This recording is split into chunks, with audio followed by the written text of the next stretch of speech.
Let's make it happen. Are we ready to scream?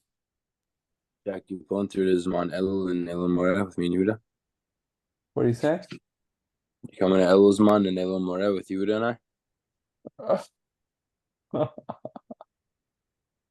Well, does my Zoom still say Jake Ratz or does it say Yehuda? Oh, you know it says Jake Gratz. You want to be a little cool. It says Jake Gratz. Yo, cute, chill with that? Damn. Mm. Hi. Yeah, that says Jake Ratz. Appreciate you guys. I Yeah. don't know Are Jake. we firing it up or? All right, no, Oh, we're firing it up. Let's go. Moving back, man. Bro, obviously. how do we I get? don't know if Forget you that can do it Jack's on in the the phone. business world, so he knows random Zoom bits that aren't important to regular people. Great call. I'm bringing the heat. Okay. Chevra.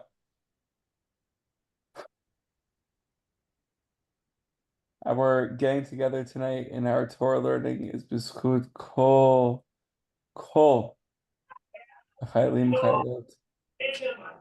All of Am Yisrael, all the hostages, everyone around the world, B'siyata D'Shmaya.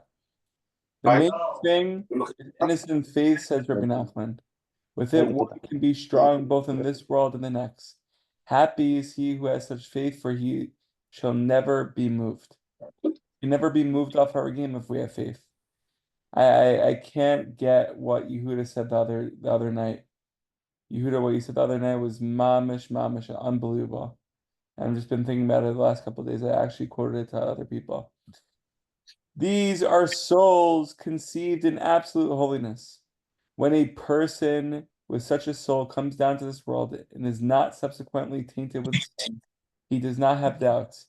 Even if others express their skepticism in such a person's presence, his mind is not disturbed. Like a eunuch who is not aroused by lewd conversation. Eunuch is like Nazir. Oh, thank you for that. I got you. I remains totally obvious, totally oblivious. His ears are deaf to all the speculation, confusion. Nothing bothers him. In truth, the average person questions are mere foolishness. Upon close examination, their questions turn out to be not questions at all. Many people are disturbed by questions for years, not realizing that their questions really contain the answers. Only their lack of intelligence makes them seem like questions in the first place. Fire. It's fire. I don't even know what that means. I think it's like on a personal level. How can I tell someone else's questions that they're not valid?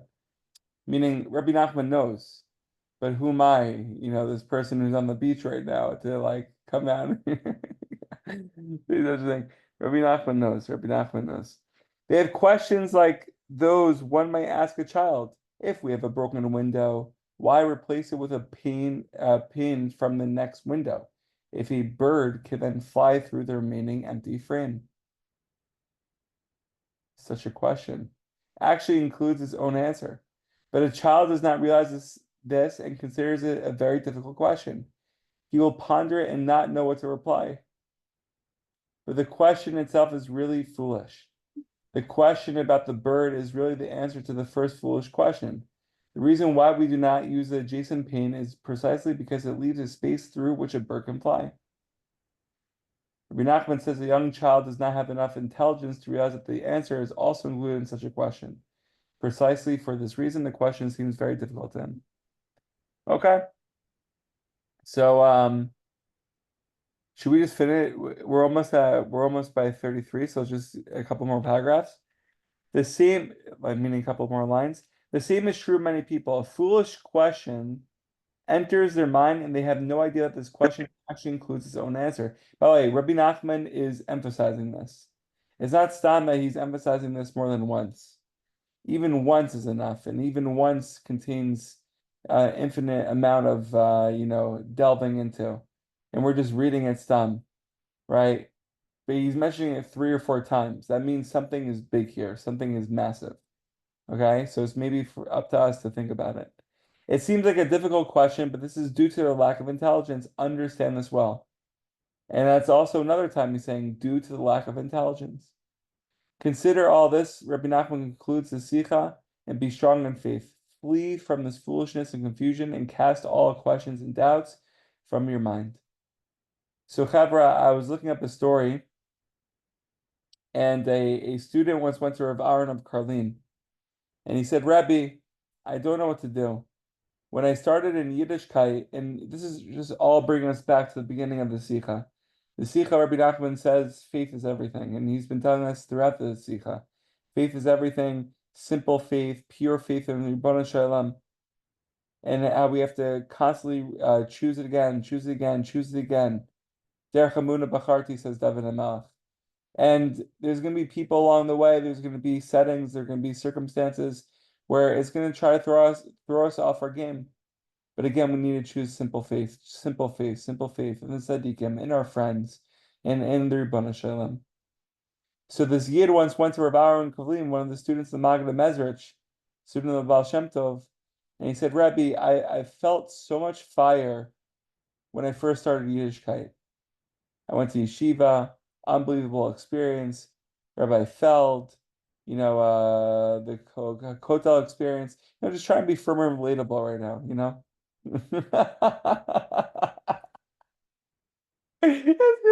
It's a good finish, Rabbi. It's from okay. So the Rabbi Feld experience.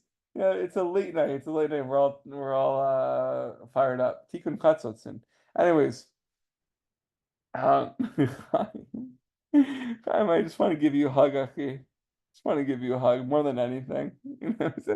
The words mean a lot, but Mamash, I just want to go through the screen and give you a hug, Achi, and just laugh. Have some cafe shachor or cafe lavan. Are we really shachor? My gosh. Or uplifting the shachor. You like that one? You like that? All right, it's good. Okay. So the student goes to Rav Aaron of Karlin. He's like, Rav Aaron of Karlin, like I've had all this fire from yeshiva. I go to Avon Moreh for Elosman. Everything is great. But then like I'm starting to not feel it so much. It's not that light anymore. It's not that light. Waking up is not that easy anymore. Minyan's not that easy. Learning's not that easy. Being in this world, feeling like, oh my gosh, like everything is the Ribono Shel Olam, everything is easy, everything is Kedusha, and then all of a sudden being thrown out of that world, and it's being like, oh my gosh, what happened to me? So an Aaron of Karlin says in Gaval, this is unbelievable. He says, I want you to know that you're not alone in your feelings, and you're not the first to go through this experience. By the way, amazing Eitzah from Rav Aaron of Karlin, being with the Yid. Not speaking from a place of hierarchy, but Mamish saying, you know what? You're right. You're right, and it is a struggle, and I'm with you in the struggle. Losing your passion, conviction, and the feelings of disillusionment that follow can be hard to handle. Rav Aaron of Karlin, who was the student of the Maggid Mezrich, was a great tzaddik who brought many Jews to return to the way of Jewish life. A confused disciple once cried to him in his private study, explained that from the time he returned to the mitzvahs, he began to study Torah. He was passionate and excited. His life was filled with meaning and beauty, but until recently, not feeling it. So Rav Aaron of Karlin opened up the book of Kohelet, which we're going to read on the Sukkot, B'ezrat Hashem, to chapter 7, and showed him the verse on verse 10. Do not say, how was it that the former days was better than these? Because it's easy for a yid to say that. I felt the fire in yeshiva, but nowadays, not so much. They're not as great. Nowadays, not as great as those days in yeshiva. For not out of wisdom have you asked concerning this, says Rav Aaron of Karlin. As he looked at the student. Oh, we're getting a visitor, Chaim. Aves? How we doing? The generator is on. The generator is in the house. The I heard the generator power is in is the on. house. The deepest untapped oil wells. Yeah, That was a Avery, tough one. you free for a draft this Thursday? Can we FaceTime you in for Please do. Please do. Ready to win the league again. Oh, I so recognize the step in her basement. There has been some renovation from my understanding from what I see right now. Listen, I see the chair. I see exactly where Sleep sat on the side and said, "Pay attention to me," and you said, "Nah." It's all right there. So some good memories down here, yeah. Yes, sir. Wow, some good memories. What Dark are we stuff what are we here. learning today? So we're in the middle of the We're story. we're learning from Avery, I think, We're today. learning from Avery. Avery, what do you have to share? Honestly, at the end of the day, like what do you have to share? By the way, We could the all talk, but only smile. you know. No, but the smile is beyond words, right? So even if Avery says I have no words, he has all the words in the world with that smile. Can never lose. He can never lose. Yeah, I That guess I'm is in a good predicament right here. Well, do you want to explain that idea more in depth? Like, I'm not saying anything, but I have all the words. Like, what is that? Like, where does that come from? Oh, well, first of all, I was trying to sound nice there, but anyways, um, a smile enables other people to smile and enables them to reveal themselves. Right? Rabbi Nachman tells us that it's so important to smile to another yid because then you're enabling another person to smile, which gives them lightness, which gives them the ability to breathe, gives them the ability to believe, and allows them to share and allows them to open up their hearts. By the way, Rabbi Nachman does say, Aves, and for all of us, how is it possible to like bring ourselves, and it's a question for all of us, how is it possible to bring ourselves to Hashem through depression? Meaning to say, Rabbi Nachman says like there's depression, there's brokenheartedness, but people have it all wrong. Obviously, I don't know the body and the spleen and what the spleen means. But Rabbi Nachman says that depression comes from the spleen. The brokenheartedness comes from the heart. What? Trevor, I don't know what the spleen is. Keep going, keep going, keep going. Don't think about it. Brokenheartedness is there's simcha in it. Through simcha we're able to share. Through simcha we're able to connect. So by Avery smiling, Gevalt, we're able to pour out our hearts and reveal a lot of Torah. Happy to help. Anyways, yeah. So what's going on? What's going on, bro? What's going on, Wellspring? You talking to me? Yeah, we're talking to the oil machine. Avery is like those TV shows where they buy like a storage unit, but no one opened it yet, and then they open it up and it's worth like millions. Remember those things? It was I like like I like all the metaphors here. There, you're really killing it. Hmm. Appreciate that. it's just like a puddle that you look at and you think it won't get you so wet, but then you step in it and you're like in up to your waist. It's happened once or twice. Well, I didn't mean to interrupt what you were teaching before. You could continue with By that. the way, you didn't interrupt at all. Mm, You so good. you just made it You exciting. weren't doing anything. You just made it exciting. Okay, Kitzer, let's continue the story. Spleen. Ravana Perlin. This is spleen. No, this is the sternum. Where's the spleen? Spleen is your tailbone, no? No, Mamish don't know. I'm gonna Spleen is right here, Chavra. Underneath your left pec. Okay. Did you chat GPT that? No, definitely it's did. just when you get mono, which I've had once or twice, 3 times actually. You calling Cap? ChatGPT that. No. I have to do research on the spleen though. I have to know like where it comes from, what's going on there. Rabbi Nachman clearly knew. So Avery, we're speaking about okay. Well, first of all, Chevra, thank you so much for coming on. Thank you so much for coming on and connecting. This is amazing. So Thank you. yeah, a Jew once went to Rav Aaron of Colleen and he said, Rav Aaron of Colleen, I'm just not feeling it the way I was before. I entered Judaism, everything was light, everything was amazing. Everything was easy, had great discussions, and I was able to have consistency in my avodas Hashem, whatever that means, according to that time period, and what we thought was ideal. But now it doesn't seem ideal anymore. It seems like I'm struggling. It seems like it's far. It seems like it's hard. It's heavy. So Rav Aaron of Karlin says, you know what? I totally feel you. I'm totally like in your shoes. And I'm here to walk with you. And I'm here to talk with you. And I'm here to be with you. And he says, he opens up the book of Kohelet and he says, don't read the pasuk in chapter 10 that says, how was it that the former days was better than these? Because I'm sure we could all look at those days in our lives where it's like, okay, I had a semifinal game, against Mag and David, or DRS. And those days were the days. But now it's like, you know, not really feeling it. Or, I had my time in Frisch, Madam Mobile days or all those times. Those were amazing days. And they were light and they were fun and they were exciting. But these days, I mean, so Rav Acharon says, don't read the pasuk like that.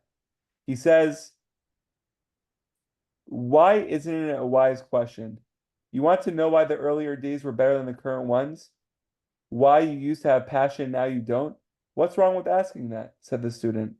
But if we read the verse differently, says Rav Karlin, perhaps we could find the answer. Don't ask, says Kohelet, why the former days were better than these, because those days were not out of wisdom. God granted you a gift of inspiration when you started, and you felt the push in each mitzvah you did. It was showing you the person you could become. So Rav Karlin is telling us an amazing thing, and this is to wrap up tonight. That Rabbi Nachman was telling us, and is telling us, and will always tell us, that we have to choose a path of faith, that we have to have pure faith. And there are moments where it's light, especially at the beginning. We learn this piece, amazing. I'm on fire. Yehuda, Chaim, Avery, the whole thing, everything's amazing. But then we run into that roadblock where we start to encounter a little bit of an obstacle.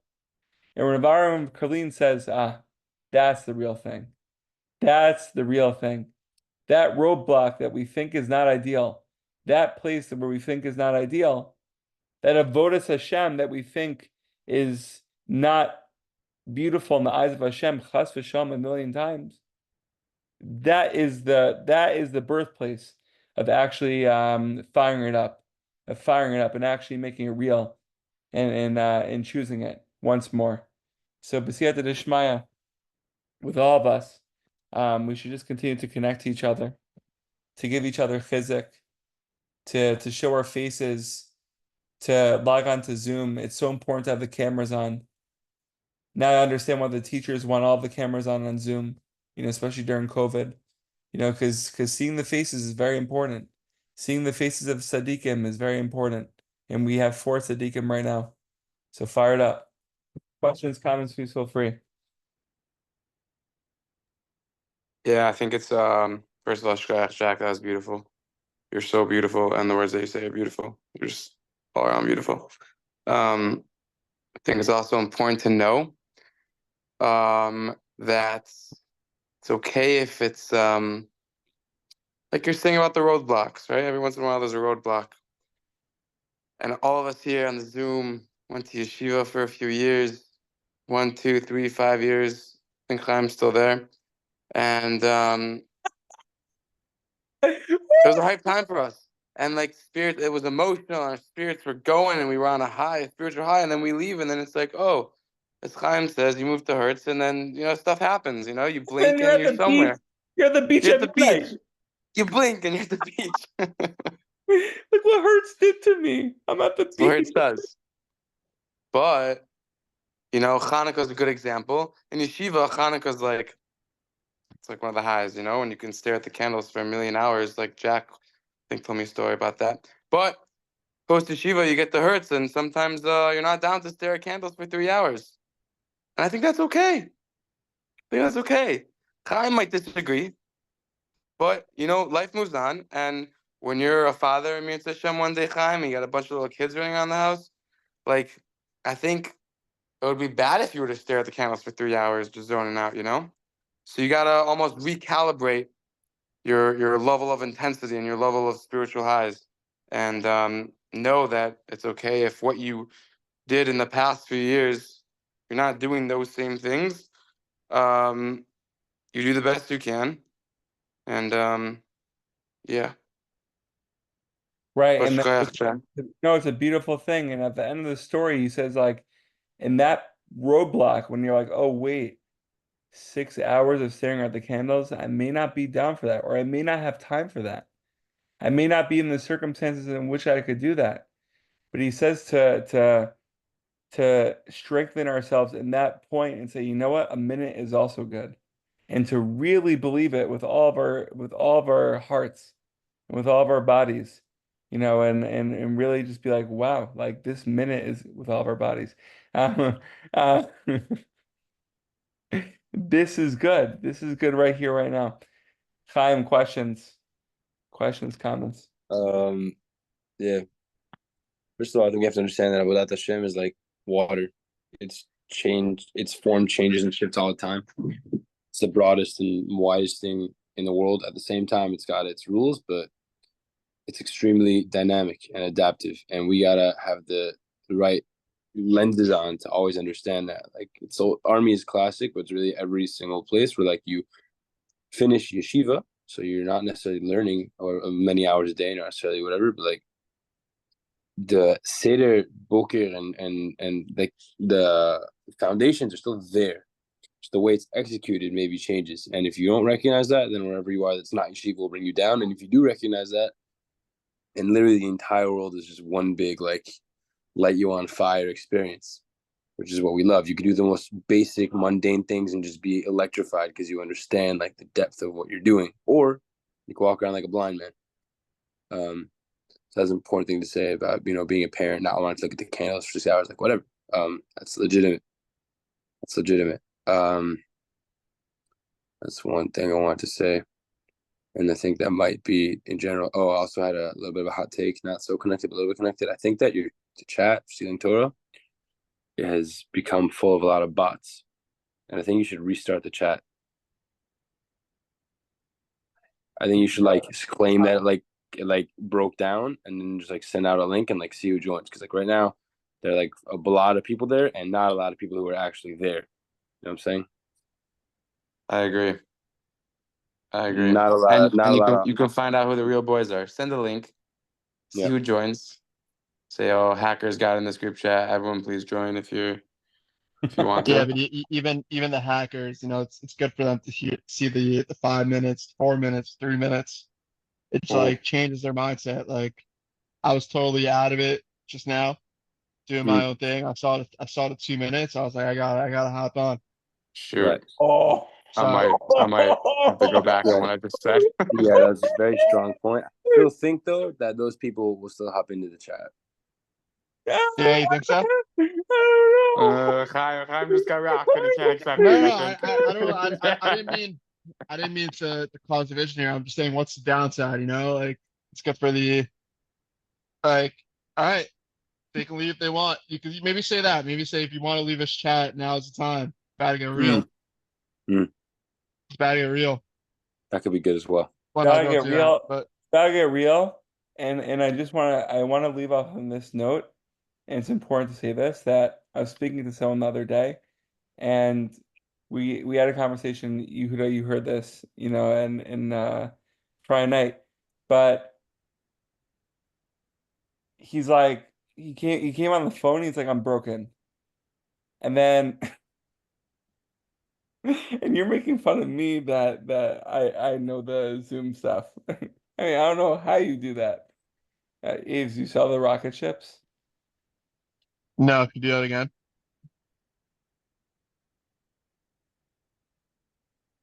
Yeah, I don't know how. Don't you like put like your finger Jack, like that? Like it's I don't Jack, know. Jack, tell us about this broken person. I think.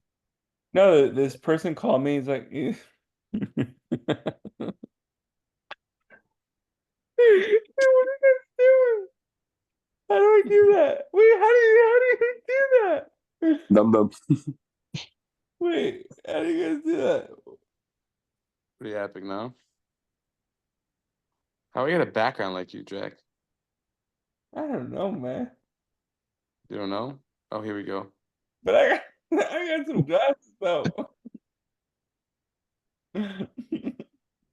Yeah, Jack's a lot of steps ahead of us, I think, in this. Yeah. Jack steps. Yeah, Step Jack's out. there. I'm really feeling it right now. I'm at the beach, you know. Jack's such a businessman in the business world. Jack, can you tell us about your broken friend, please? Yeah, no, it's actually a really important message. Um, he called me and he had like a million and one things to say to me. And 5 minutes Gotta in, go. what? Oh, 5 minutes in. Oh. No, this is good. It's good. 5 minutes in, we started laughing. And he's like, Jack, like I'm putting on my game face right now. Like I'm not actually like Simcha. I'm not actually joyous. Like I'm broken. And I just want all of us to know is that this world, there's a lot of game faces, and people, each and every person is searching for connection, is searching for a real connection. And it's up to all of us to really engage in people and to break through the outer layer, to break through the outer layer, because the outer layer could have a game face on, like a Michael Strahan type game face, but you mamish have to like break inside and then you realize that they're a teddy bear. And mamish, they're just waiting to embrace you. They're waiting to open up their hearts. And we should open up their hearts to them, and they should open up our hearts to us. And we should really seek that. Seek that. B'ezrat Hashem. Huge. I love you all. Huge Um, stuff. Abe's, Beautiful. Big stuff. Abe's, a little over 24 hours, baby. We're rocking it. Looking forward. Looking forward, my man. All right, I'll FaceTime you in a second. Rots, I All love right. you. Peace, bro. Love you, babe. Yeah, I'll FaceTime you in a second. Bye Yeah. All bye. right. Bye.